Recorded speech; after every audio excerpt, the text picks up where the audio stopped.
A lot of people come on here and they tell you guys about their biggest wins, their biggest Pokemon investments, the time that they knocked it out of the park, but not a lot of people will come on here and tell you guys about the mistakes that they made. So in today's video, we're going to be discussing some of my biggest sealed products and singles that I completely airballed. I missed the open layup. Some of these picks on today's video will surprise you. Some of them are from a really long time ago, and some of them I'm having like recent regret.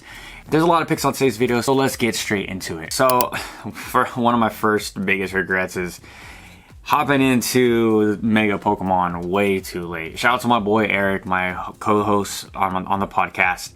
He was trying to help me see the beauty in the Mega cards. So the reason why I wanted to start here is because for some reason I thought in Japanese they were going to say have the Japanese kanji like across, so I thought I could find a deal later on.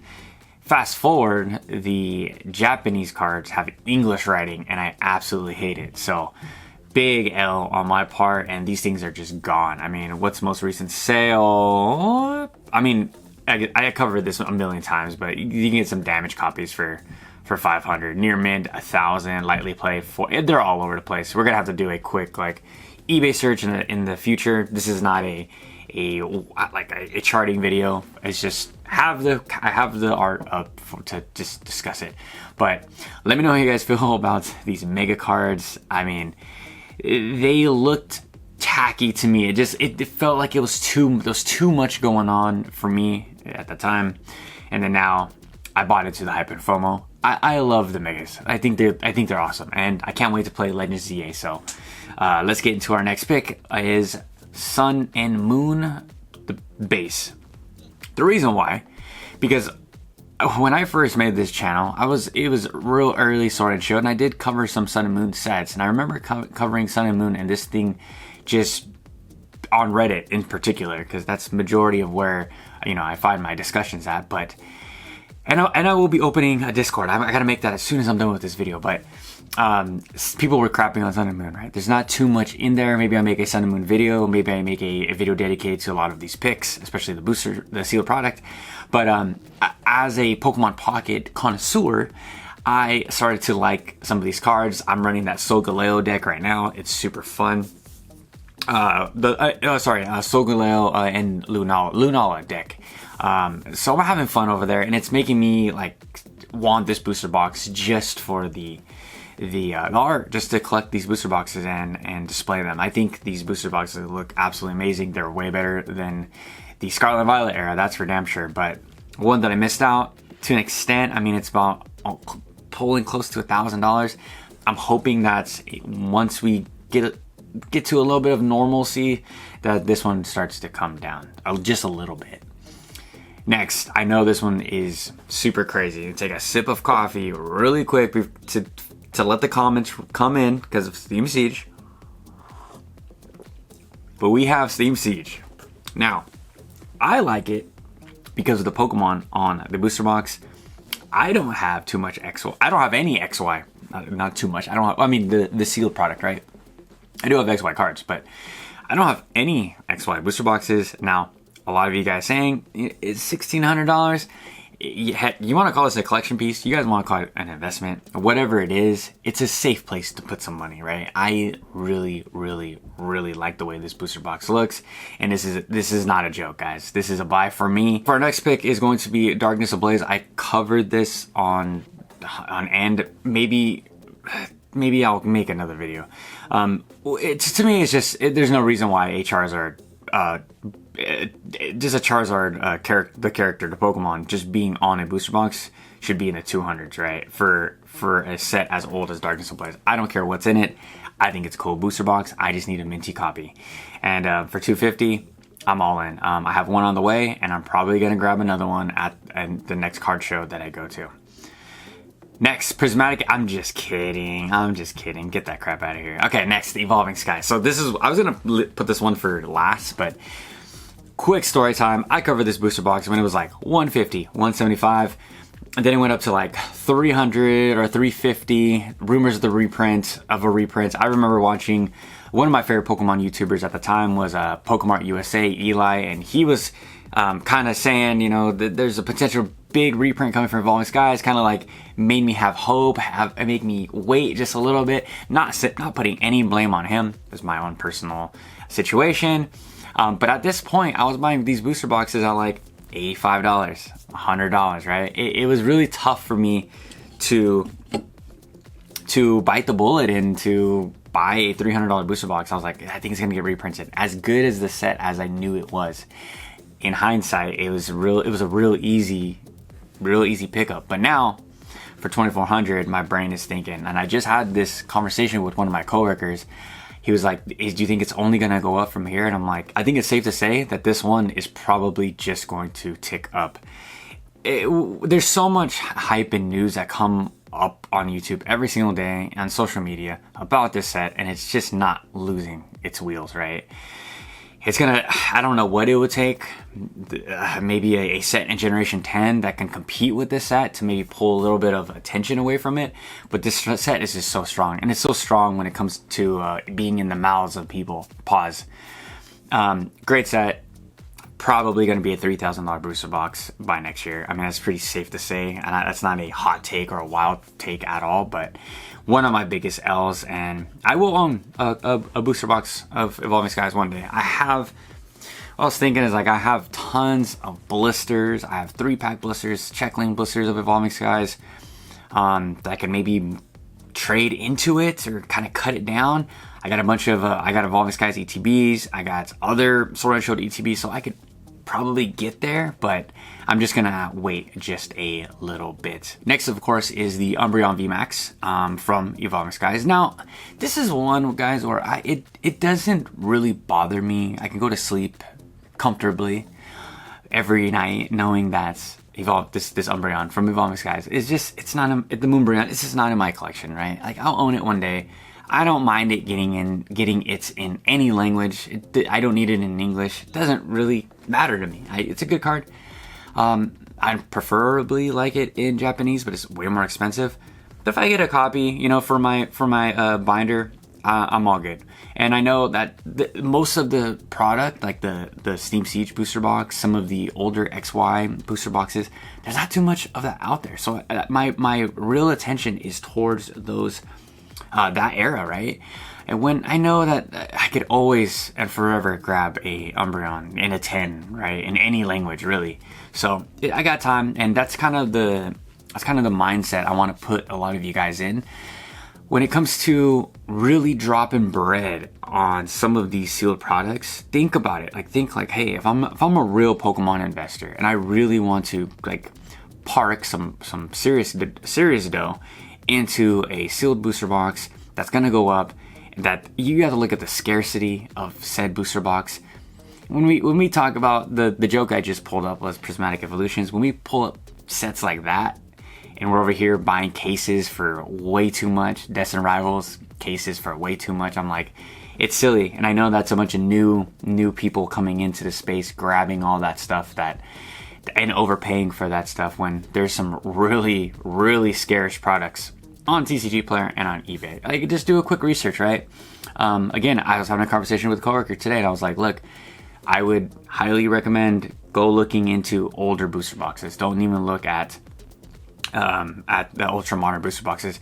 One way to grab some of those vintage booster boxes is to trade, like I said, trade into these, maybe grade some cards, try flipping. There's ways to get those products without spending your entire bankroll. But great card. Back to the Umbreon. Great card. I love it. But I'm good right now. Next, Eevee Heroes booster box. So if you've been on this channel for quite some time, from the inception, I was covering this booster box at a $200 mark. So it was fairly recent on this move. Let's go the 1 year. Like, we were about right there. October, we were right at 380. I remember me and my co-host Eric were talking about this on a podcast when it was around the 350 mark. So it made a quick move to the up really fast, and it's a good alternative for Evolving Skies. Obviously, this is Evolving Skies in Japanese, but this is a one that you have to have both. You have to have an Evolving Skies you have to have an Eevee Heroes booster box, and still 500. I'm gonna wait till I actually go to Japan to pick up a copy myself. Next, we have Pokemon 151. So this is one I have 2 booster boxes left, but 151 is the set where I opened so much of it. I had so much fun, even though I think this, people say I'm contradicting all the time. They're like, you say you don't like Pokemon 151, or you say that it's mid. Now, I just think that they could have done more. And because I'm a trainer guy, so I wanted just more trainer action in the set. I was buying these booster boxes at the $55, $65, $75 mark. I didn't pay anything more than $75 for 151. And even for the price, 160. I know a lot of you guys say this might be well take, but at 160, it's still a good buy. I mean, even if you want to open it, it's still fun. I know a lot of people love the set. It's gonna do well over time. I'm not even thinking about picking up another copy. So have 3 in the vault forever. And yeah, potentially this goes to $1,000 in the next 15 years, 20 years, because Japanese, you look at the Japanese track record, right? There's not going to be another evolving or Eevee Heroes for quite some time. Same thing with Pokemon 151. There's not going to be another Pokemon 151 set for probably 2-3 years. So it's safe buy, and once for 160 bucks, I think it's a go. Next, Shiny Treasures EX. Now I know a lot of you guys are gonna say, Henry, I know you have so much of this, but I want more. This is one of my favorite sets to open. I was buying these at $40, $35. I mean, I was just abusing those TikTok coupons. This is one of my favorite sets. Top 5 sets in Japanese for me. I had so much fun. Shiny Gardevoir was cool. It's awesome. The Charizard has no business being so damn cheap, but I just wish I had more. I probably have like 10 boxes, and they're probably dwindling down. I might even have left, but I wish at that $35 mark, I wish I would have just dropped the band just right on at Shiny Treasures EX and called it a day. Like, this booster box is amazing. It just looks great. I think it's going to be really good for trade bait down the line, and at 81 bucks, still might be a buy. Who knows? That might be a hot take, but I really love this set. And we have the Charizard from Treasures EX in Japanese.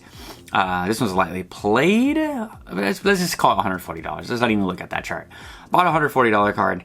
Now, I still have time, obviously, to pick this up, but I think this card is going to go faster than I can pick it up. I have very limited capital right now, so I just purchased the Tyranitar from Battle Styles this morning in Korean for 50 and some change. I needed that card. That was an absolute need, and I'm bidding on the Giratina in Chinese.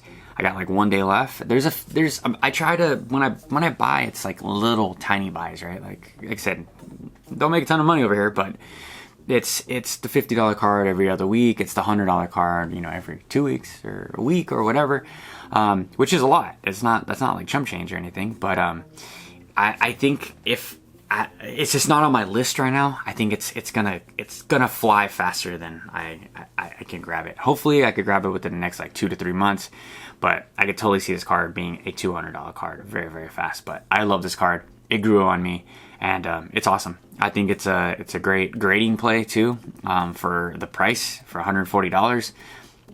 It's Japanese, so the quality, the texture is S tier, but one of the best SARs in the Scarlet and Violet era. My personal opinion. I know a lot of people hate this card because of the crown. It's a Akira Igawa card, and people go crazy over their art, so it's a no-brainer. This one has no business being 130. Like, maybe pushing 175. His Japanese is just a whole different beast for everyone here that is from the English department. So I know that everyone's like, oh my gosh, is this still it's so underrated in Japanese. I'm like, yeah, but the market just isn't there. But I love this card. Absolutely love this card. Next, probably another one of my top 5 cards. I'm going to wait until this card comes out in Simplified Chinese. We're just not quite there yet, I believe, according to my boy JTR06. They're right around Obsidian Flames. So we're right there. But the moment this Greninja card comes in Simplified Chinese, it's all mine. I love this card. I don't mind it in Simplified Chinese at all. I think it might go a little bit harder. I love the Japanese kanji in this, but I take what I can get. I'm just an art guy. I love the art. I'm trying to get this dollar cost average into this card just a little bit less than the 200, maybe 150. I want to own multiple copies of this card. That's a little secret for you guys. This card is just so beautiful. Akagi is amazing. Like one of my favorite new. I don't know if they're new. I don't know. Before I speak, one of my new favorite artists for sure. And lastly, we got Miracle Twin Booster Box. I was covering this one when I knew nothing about Sun and Moon. Obviously, this is Unify Minds in Japanese, but this booster box looks absolutely great. There's a Taiwanese, I'm sorry if I said that wrong, a Thai booster box, Indonesian booster box that has different artwork. Absolutely incredible. So I always recommend that you guys do, like, maybe type in Miracle Twin, right? Or and see all the different languages. Type in German, type in Russian, Spanish. And some of these booster boxes have different artwork, so there's so much to collect out there, even though it's the same set. I'm a huge Mew fan, not really a giant Mewtwo fan, but this booster box just absolutely hits, and it's like 600 bucks. If I could get this in Japan for like 400, I'm all set. This is one I need for my collection, and there's not too many of them out there. That's the scary thing, because we talk about Ultra Modern just being readily available until it's not, guys. Like, the sealed market right now, it's really scaring me. I'm sorry not to go on a quick tangent, but the sealed like market, I guess Ultra Modern would be Sun and Moon, and some people say XY is kind of fading out of Ultra Modern, but it is starting to scare me. Everything's starting to dry up, and I just feel like I don't have enough time. Like, I'm making plays here and there. Like, I'm selling all my EX cards, all my V-Star cards. I'm making little plays to stack up so I can get booster boxes, like I told you guys, like Brilliant Stars. I'm trying to grab a Brilliant Stars booster box. There's just so much to get out there, and just not enough money coming in, or fast enough. But that's a problem that we all have. We're all Pokemon addicts. And but yeah, so that's gonna be it for today's video, everybody. I'm gonna go live tonight around 8 o'clock, so pop in there, have some fun, stay tuned. I got a nice little presentation for you guys, and then Saturday going live with my boy Louie to discuss all things Pokemon Market. Sunday we'll be going live on Team Rocket Joey's channel with my boy, of course, Jodo Jake. Always fun chatting up with the boys. Team Rocket's Hideout is what we call our little group, so it's gonna be a bunch of fun over there. Catch you guys tomorrow with the next one.